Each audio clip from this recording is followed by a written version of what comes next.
November 20, 1974. Breaking the Bell.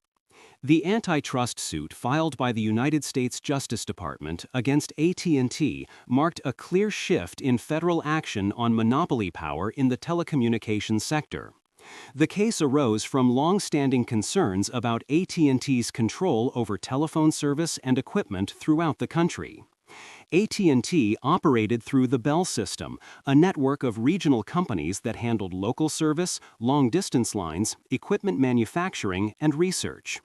This structure placed most of the American telecommunications industry under one corporate framework. Regulators had examined the company's reach for decades, but the 1974 filing signaled a decision to confront the issue through a far-reaching lawsuit.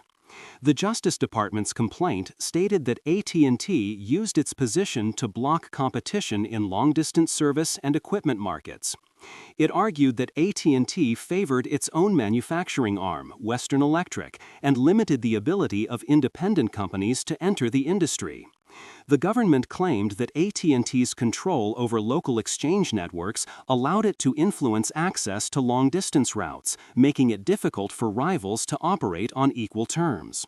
The filing focused on specific behaviors, including refusal to interconnect with competing carriers on fair conditions and procurement practices that kept Western Electric as the dominant supplier.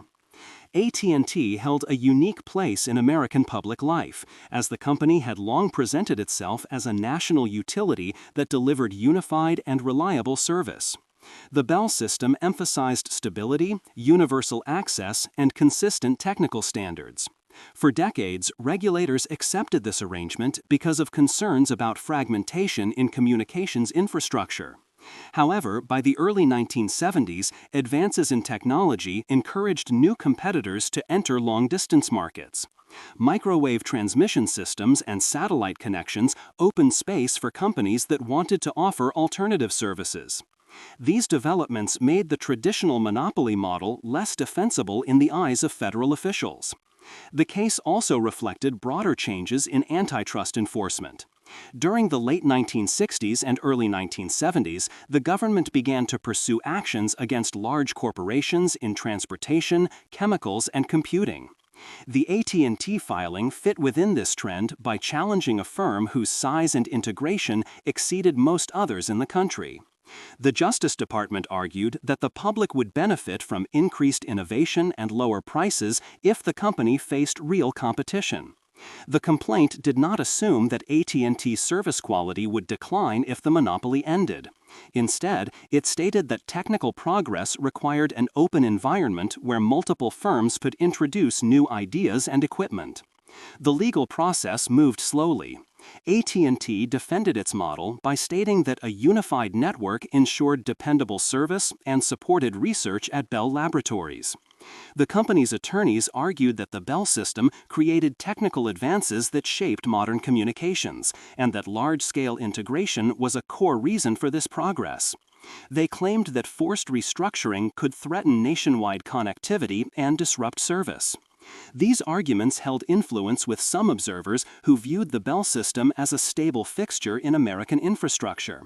Negotiations continued for years without resolution. In 1981, after a change in presidential administration, the Justice Department revisited the case and sought a settlement rather than a full trial. The two sides reached an agreement in 1982, with a court approval date set for 1984. The settlement required AT&T to divest its local operating companies, which became independent regional firms often called the Baby Bells. AT&T retained its long-distance service, research divisions, and manufacturing operations, but it no longer controlled local telephone networks.